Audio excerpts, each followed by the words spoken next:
Okay, after you've logged into your new WordPress blog, you're going to go to the dashboard. We're just going to cover some things about the dashboard really quickly. This is an overview of your site. It's pretty much your site in one shot. As you develop your blog, you'll see different things on here that will start to change over time. A couple of things about the dashboard. Clearly this up here is a link to your actual blog if you wanted to go and take a look at it. And over here on your left is your navigation. You're going to find that, and this should be a pretty standard for a lot of people.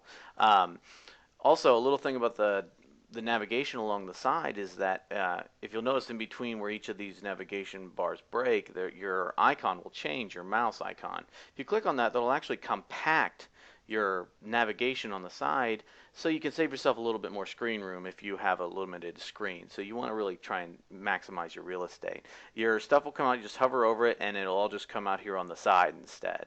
So it might save you a little bit of room.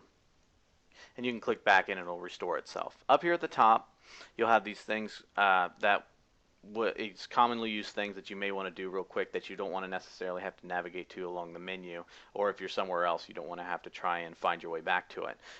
New posts, new pages, you upload media in your media library such as photos and other things, and then also your comment section. So that's a quick thing.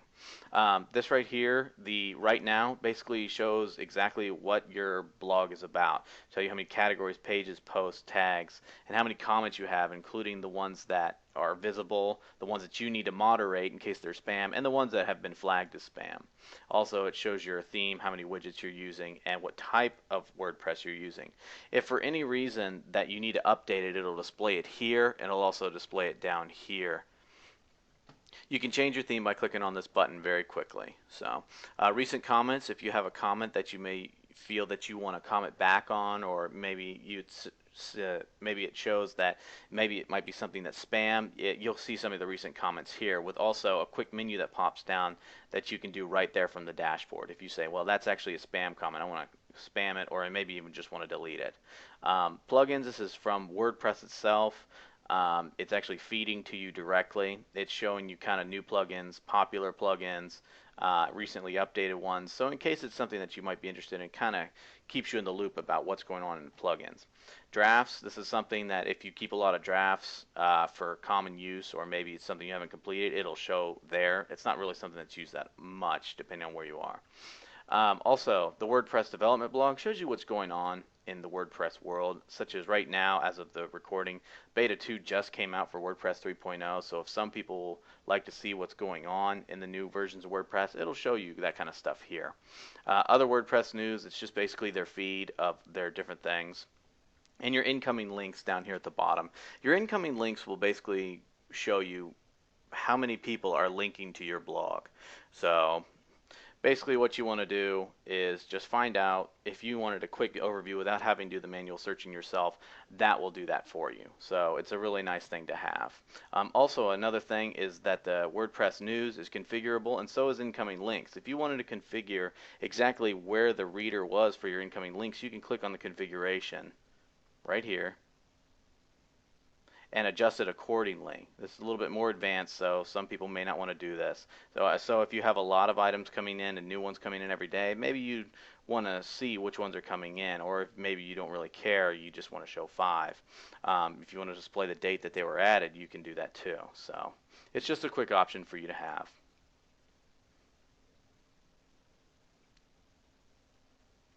Same thing for the other WordPress news, you can configure it. And the best part about other WordPress news is that this is actually a feed reader. So if you have something maybe in your industry that you want to use, you can actually put anything you want in here, any feed at all. So if you wanted to feed from your favorite blog or your top digs or your stumble upon, you can put any feed in there. It just says WordPress news for now. So if you want to, that's just a quick feed reader for you to use at your disposal. It's not just WordPress news. Another handy feature about the dashboard that a lot of people don't really know about is the screen options and help sections. These are actually everywhere, and they're configurable across a multitude of pages, so they kind of change depending on what page you're on. But where it has some of the most robust options is on the dashboard. So if you click this, a drop down will come up, and you can basically show what you do or do not want to see every time you log in. Other WordPress news, the development blog, your drafts, that kind of stuff you don't really care about, so it doesn't really matter and you don't need to use it. The plugins, and you can make all that go away. Also, if you have a lot of dashboard widgets, a lot of plugins might start to display them after a while, and so it's kind of making it crowded. You can adjust how many columns your dashboard is showing, and that'll automatically update, and you can switch things around on the fly. So I want that right there, my recent comments on the right, and that can help you organize it in a different way. Let's say if you have a lot of widgets. So that's another thing that you can do with the screen options. One last thing I didn't mention was the quick press. Quick press basically allows you to, if you have a quick thought or something that you just really need to get down really fast, you can put that in the quick press area. It does not have a rich text editor like the regular posting does, so remember that. So this is usually very plain text content that you're going to be putting in the quick press area. So that pretty much does it for the dashboard, and we'll see you in the next video. All right, right here is the post section. Basically what you do is you go over to post in the navigation and you click on add new.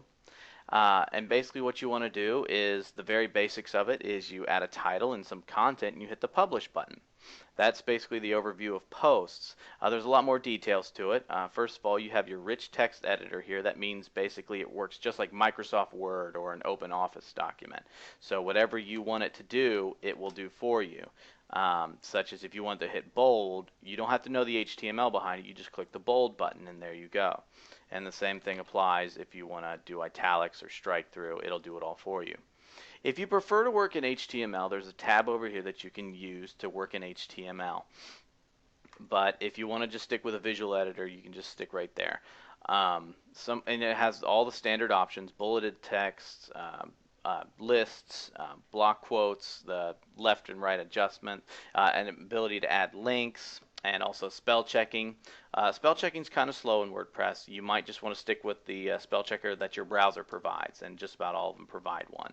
So another good thing about WordPress is the read more, and this is called insert more tag. And what that basically does is it allows you to cut off how much content you're providing on your home page. So if you only want to show a little snippet of your blog post and have people be able to go to another page to read the full thing, it kind of keeps your front page compact and clean and sleek. That way you're not showing massive blog posts for all this content loading that people have to wait for. This allows things to go very fast and very smooth, and just have your people scan over it to see what they want.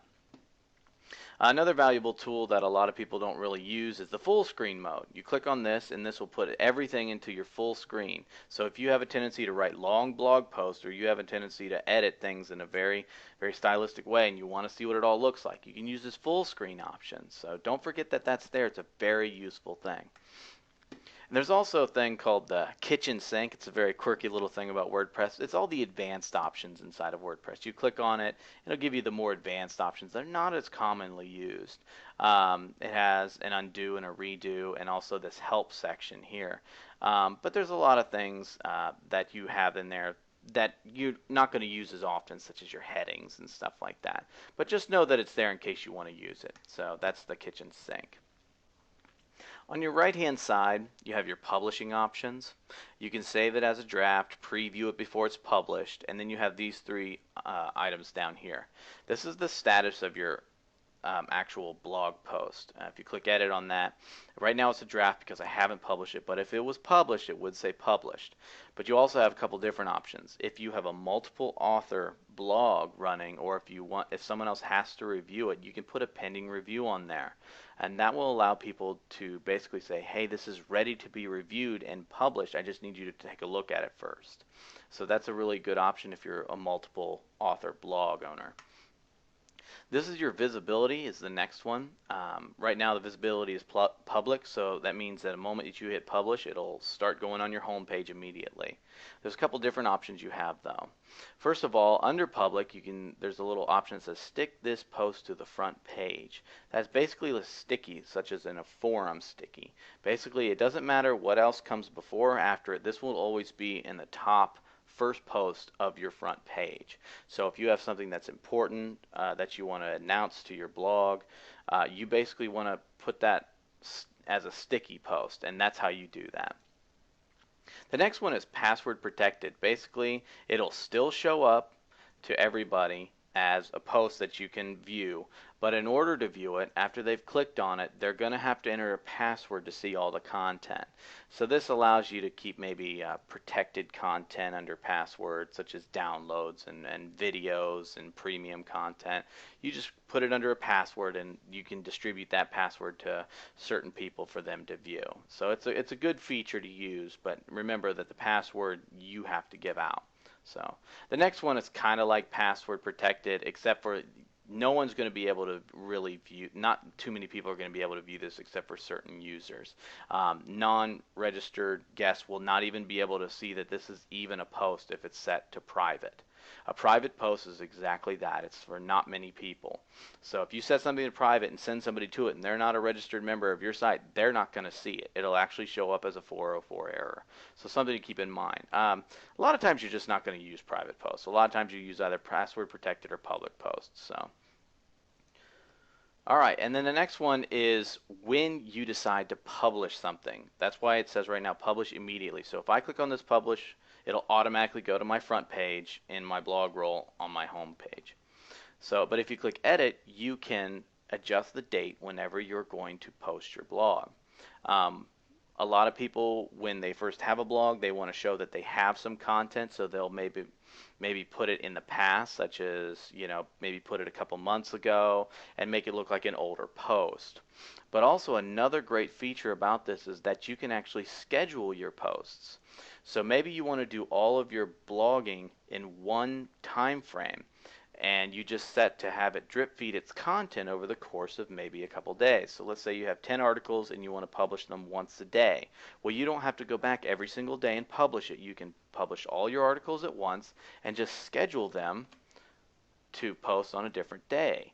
So basically this one I want to maybe schedule for the 9th, so I want this to go tomorrow. So I click OK, and it actually says schedule for, and this changes the schedule.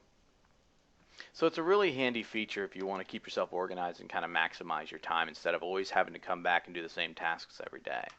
So down here, next option is the post tags. Basically, these are little keywords that you want to put in there to kind of let people know what your individual post is about. If it's about the iPhone, you want to put iPhone in there. If it's about money, you want to put money in there. And it's also, the more of the same tag you use, the more prominent it'll be on your site. Therefore, if you want to use maybe a keyword or a tag cloud, the more times you use the word money in there, it's gonna show up as a bigger word in your tag cloud. Categories, just a way to keep your posts structured so that in case people are looking for a category that you had designated, like I said, once again, if you were talking about iPhones, maybe if you were talking about an iPhone app, you would have an apps category. And that way people always, that maybe you always want to read your blog, but really want to read more about, let's say, the iPhone apps, they're going to go to the apps category. Down here is a couple of optional things. These are not required when you are posting, but it's something that maybe some themes use or maybe some plugins use. So just kind of keep in mind whenever you're using that. So an excerpt is basically a summary of what your post is about, kind of like the stuff that's above your read more link.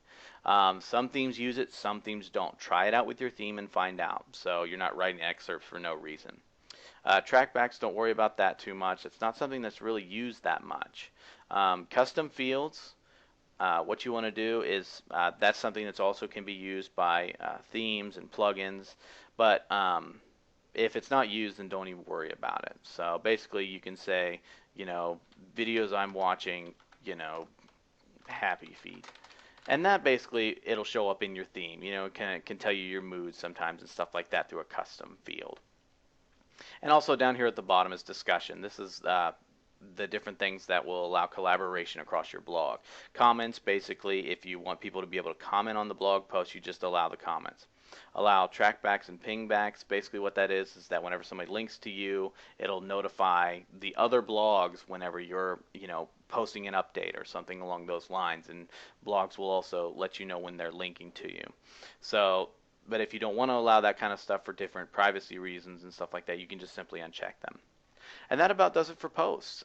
Basically, there's a couple more advanced options that we'll cover later on in other videos, but this pretty much does it for adding a post.